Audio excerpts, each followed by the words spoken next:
السلام علیکم پیارے ویورز، کیسے ہیں آپ سب؟ امید ہے آپ کو میرا چینل پسند آ رہا ہوگا۔ میرے چینل کو لائک، سبسکرائب اینڈ شیئر ضرور کیجیے گا تاکہ زیادہ سے زیادہ لوگ اس سے مستفید ہو، اور کمنٹ باکس میں اپنی رائے سے مجھے ضرور آگاہ کیجیے گا۔ آپ کی رائے میرے لیے بڑی کارآمد ثابت ہوتی ہے۔ تو چلیے اسٹارٹ کرتے ہیں آج کا سبق۔ بسم اللہ الرحمن الرحیم۔ الذین، جو لوگ ینفقون خرچ کرتے ہیں، اموالہم اپنے مال، باللیل رات، والنہار اور دن کو، سرًا پوشیدہ، وعلانیتاً اور ظاہر طور پر، فلہم سو ان کے لیے ہے،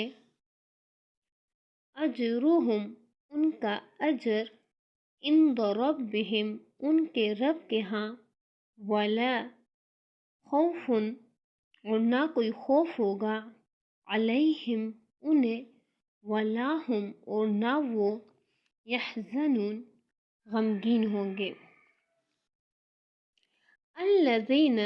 جو لوگ، یأکلون کھاتے ہیں، الربا سود، لا یقومون وہ نہیں اٹھیں گے، الا مگر، کما جیسے کہ، یقوم الذی اڑتا ہے وہ شخص، یتخبطہ جیسے دیوانہ کر دیا ہو، الشیطان شیطان نے، من المس سے چھو کر، ذالک یہ، بأنہم اس لیے کہ، قالوا کہا انہوں نے، انما کہ، البیع تجارت بھی، مثل الربا سود کے ہیں، تو مثل سود کے ہیں۔ وَأَحَلَّ اللَّهُ حالانکہ حلال کیا اللہ نے، البیع تجارت کو، وحرم اور حرام کیا، الربا سود۔ فمن جاءہ پھر جس کو پہنچی، موعظۃ نصیحت، من ربہ اپنے رب کی طرف سے، فانتہی وہ باز آ گیا، فلہ تو اس کے لیے ہے، ما سلف جو پہلے ہو چکا، وامرہ اور اس کا معاملہ، اللہ اللہ کے سپرد ہے، ومن اور جو کوئی، عاد پھر سود لے، فاولئک سو وہی ہے، اصحاب النار جہنمی، ہم فیہا جو اس میں، خالدون ہمیشہ رہیں گے۔ پیارے ویورز، اصل میں لفظ ربا استعمال ہوا ہے جس کے معنی عربی میں زیادتی اور اضافے کے ہیں۔ اصطلاحاً اہل عرب اس لفظ کو زائد رقم کے لیے استعمال کرتے تھے جو ایک قرض خواہ اپنے قرض دار سے ایک طے شدہ شرح کے مطابق اصل کے علاوہ وصول کرتا ہے۔ اسی کو ہماری زبان میں سود کہتے ہیں۔ نزول قرآن کے وقت سودی معاملات کی اور شکلیں رائج تھی، اور جن میں اہل عرب ربا کے لفظ سے تعبیر کرتے تھے، وہ یہ تھی کہ مثلاً دوسرے شخص کے ہاتھ کوئی چیز فروخت کرتا اور ادائے قیمت کے لیے ایک مدت مقرر کر دیتا۔ اگر وہ مدت گزر جاتی اور قیمت ادا نہ ہوتی تو پھر وہ مزید مہلت دیتا اور قیمت میں اضافہ کر دیتا۔ یا مثلاً ایک شخص دوسرے شخص کو قرض دیتا اور اس سے طے کر لیتا کہ اتنی مدت میں اتنی رقم اصل سے زائد ادا کرنی ہوگی۔ یا مثلاً قرض خواہ اور قرض دار کے درمیان ایک خاص مدت کے لیے ایک شرح طے ہو جاتی تھی، اور اگر اس مدت میں اصل رقم مع اضافہ کے ادا نہ ہوتی تو مزید مہلت پہلے سے زائد شرح پر دی جاتی۔ اس نوعیت کے معاملات کا حکم یہاں بیان کیا جا رہا ہے۔ پیارے ویورز، اہل عرب دیوانے آدمی کو مجنون یعنی آصف زدہ کے لفظ سے تعبیر کرتے تھے، اور جب کسی شخص کے متعلق یہ کہنا ہوتا کہ وہ پاگل ہو گیا ہے تو یوں کہتے کہ اسے جن لگ گیا ہے۔ اسی محاورے کو استعمال کرتے ہوئے قرآن سودخوار کو اس شخص سے تشبیہ دیتے ہیں جو محبوط الحواس ہو گیا ہو،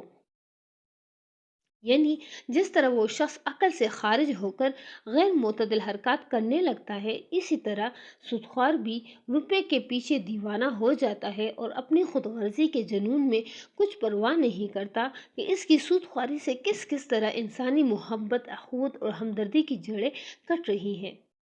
اجتماعی فلاح و بہبود پر کس قدر تباہ کن اثر پڑ رہا ہے، اور کتنے لوگوں کی بدحالی سے وہ اپنی خوشحالی کا سامان کر رہا ہے۔ یہ اس کی دیوانگی کا حال اس دنیا میں ہے،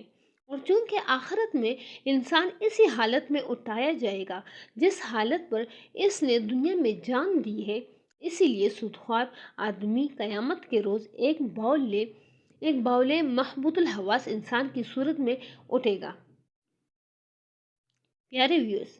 یعنی ان کے نظریے کی خرابی یہ ہے کہ تجارت میں اصل لاگت پر جو منافع لیا جاتا ہے، اس کی نوعیت اور سود کی نوعیت کا فرق وہ نہیں سمجھتے،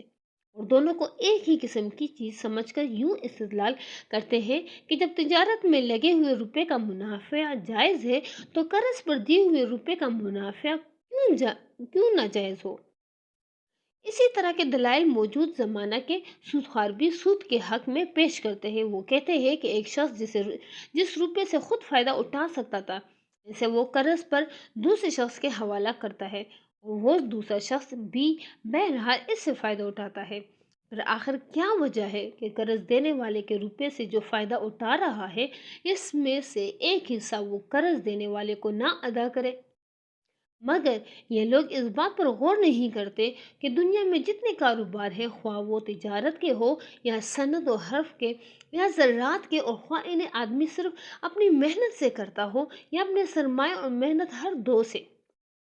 ان میں سے کوئی بھی ایسا نہیں ہے جس میں آدمی نقصان کا خطرہ یعنی رسک مول نہ لیتا ہو، اور جس میں آدمی کے لیے لازماً ایک مقررہ منافع کی ضمانت ہو۔ پھر آخر پوری کاروباری دنیا میں ایک قرض دینے والا سرمایہ دار ہی کیوں ہو جو نقصان کے خطرے سے بچ کر ایک مقرر اور لازمی منافع کا حقدار قرار پائے۔ غیر نفع بخش اعراض کے لیے قرض لینے والے کو معاملہ تھوڑی دیر کے لیے چھوڑ دیجیے اور شرح کی کمی بیشی کے مسئلے سے بھی قطع نظر کر لیجیے۔ معاملہ اسی قرض کا صحیح جو نفع بخش کاموں میں لگانے کے لیے جائے، اور شرح بھی توڑی ہی صحیح۔ سوال یہ ہے کہ جو لوگ ایک کاروبار میں اپنا وقت، اپنی قابلیت اور اپنا سرمایہ رات دن کپا رہے ہیں، اور جن کی سعی اور کوشش کے بل پر ہی اس کاروبار کا بار آور ہونا موقوف ہے، ان کے لیے تو ایک مقرر منافع کی ضمانت نہ ہو بلکہ نقصان کا سارا خطرہ بالکل انہی کے سر پر ہو، مگر جس نے صرف اپنا روپیہ انہیں قرض دے دیا ہو وہ بے خطر ایک طے شدہ منافع وصول کرتا چلا جائے۔ یہ آخر کس عقل، کس منطق، کس اصول انصاف اور کس اصول معاشیات کے روح سے درست ہے؟ اور یہ کس بنا پر صحیح ہے کہ ایک شخص ایک کارخانے کو 20 سال کے لیے ایک رقم قرض دے اور آج ہی یہ طے کر لے کہ آئندہ 20 سال تک وہ برابر 5% سالانہ کے حساب سے اپنا منافع لینے کا حقدار ہوگا، حالانکہ وہ کارخانہ جو مال تیار کرتا ہے اس کے متعلق کسی کو بھی نہیں معلوم کہ مارکیٹ میں اس کی قیمتوں کے اندر آئندہ 20 سال میں کتنا اتار چڑھاؤ ہوگا۔ اور یہ کس طرح درست ہے کہ ایک قوم کے سارے ہی طبقے ایک لڑائی میں خطرات اور نقصانات قربانیاں برداشت کرے، مگر ساری قوم کے اندر سے صرف ایک قرض دینے والا سرمایہ دار ہی ایسا ہو جو اپنے دیے ہوئے جنگی قرض پر اپنی ہی قوم سے لڑائی کے ایک صدی کے بعد تک وہ سود وصول کرتا رہے۔ پیارے ویورز، تجارت اور سود کا اصولی فرق جس کی بنا پر دونوں کی معاشی اور اخلاقی حیثیت ایک نہیں ہو سکتی یہ ہے: نمبر 1، تجارت میں بائع اور مشتری کے درمیان منافع کا مساویانہ تبادلہ ہوتا ہے،